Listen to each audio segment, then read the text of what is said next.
All right, we're tracking this rain that's going to be coming through overnight into the morning hours tomorrow. Here's the future track at 7 a.m. and it's going to be a wet day, a wet start today at least for much of the upstate and the mountains. And in the higher elevations, there could be some snow mixed in with some of that. So that'll be moving out. The majority of that moisture moves out tomorrow morning. The afternoon, not looking too bad. Even a few breaks in the clouds across the mountains. There could be a few scattered showers, but I think it will be mainly dry for the afternoon, and the evening is looking pretty good as well. Again, pretty dry around the upstate as we head through about 8 o'clock tomorrow.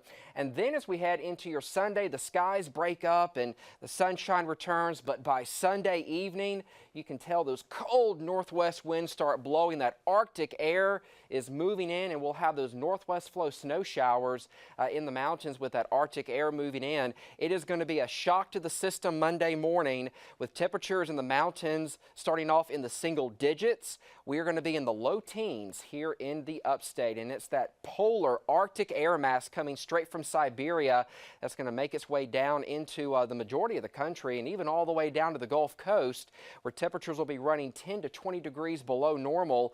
Like I said, we could spend 70+ hours below freezing in some areas. So the dangerous cold is going to be the main weather story around here starting Sunday night going through Thursday. And then we have a wintry potential across some of the Carolinas. I'm really thinking this is going to be mainly a coastal winter storm. Here in the upstate, we may not see much of anything at all. These are the morning lows next week here in the mountains. Air temperatures 3 to 9 degrees. Those wind chill numbers 15 below to -5. That's going to be dangerous cold.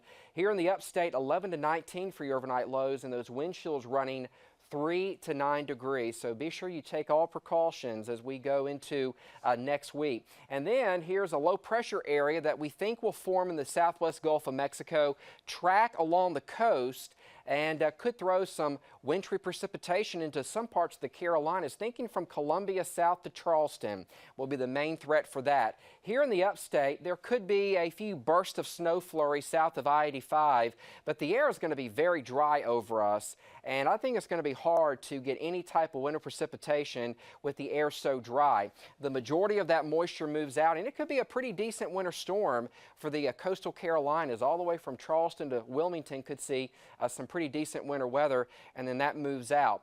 Here's the impactful winter weather percentages. If I could give a percentage, I think the 10% would be probably along I-85, 30% closer to Columbia, and then here along the coast, Savannah, Charleston up to Wilmington, 30 to 50% chance of impactful winter weather. So really thinking this is going to be mainly a coastal Carolina winter storm. But again, we're going to be watching it. We'll watch the data all weekend long, and we're going to let you know the latest as we know it. So upstate forecast again, Monday, Tuesday, Wednesday, first alert weather days, dangerous cold. Highs will be near freezing, and lows tonight will be in the teens. Wind chills will be in the single digits. The mountains, oh boy, look at that. Monday, Tuesday, Wednesday, highs in the 20s to near 30.